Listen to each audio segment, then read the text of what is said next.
ekisooka ekimu ku byo kiyinza okuba ekituufu ekyasiri certain bw'otuuka mu malwaliro g'emitwe abayimbi si be basingayo obungi. Oyinza okusanga nga waliyo n'ebitongole ebirala ebitusingayo obungi, naye okuyimba kuno omuyimbi ono alina ebintu byakolerera byatafuna.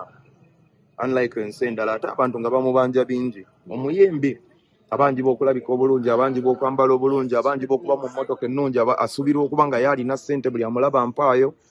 Naye kati omuyimbi n'ajja asangibwa ng'etteeka erya copyright law lyali lya 1958 twalikoleranga TV eryegi bagigulawo saa 12 tugirinda nga nebatekako gwe Mary n'otuulawo n'obala ennyimba ezizannyiddwa ng'osobola obawa list. Kati ensi yakyuka n'ebintu ebimu tebyakyuka. So kyengezaako okugamba nti omulimu guno gusaana okuddukirirwa mu ngeri ey'amangu mangu. Balina otereza ebintu, batereze callback tunes ezo nazibagamba, naye abantu abamu ne bawulira bubi, naye nga nayogera mazima. Omuntu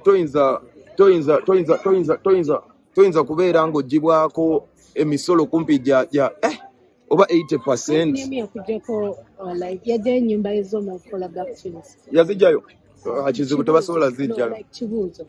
Tewaliyo nomusifunangako communication yena baba waayiriza yenna yakyogera tebasobola zijjayo kubanga nze bwe njogera soogerera Pallaso, njogerera n'omuyimbi ali Karamoja n'ali Embarara n'omuyimbi omutenki atanatandika kuyimba kati baba ajja kujjayo ez'abangi nnyingi nnyo kitajja kusoboka. Osambaza ebigambo ebyo ebigambibwa nti ennyimba ze baazijjayo. Je ziri ennyimba zange era ne koodi nsobola zibaterayo enkya ku mitimbagano ne muzikosa tebasobola zijjayo kubanga ebintu bye njogerako bituufu. Singa mbadde ndi mbulimba nayogera amazima. So we need to structure the industry. Embeera bweteeterera abantu abamu bali depressed, abantu bali broken, tulaajana bino ebintu abantu tebabiwulira.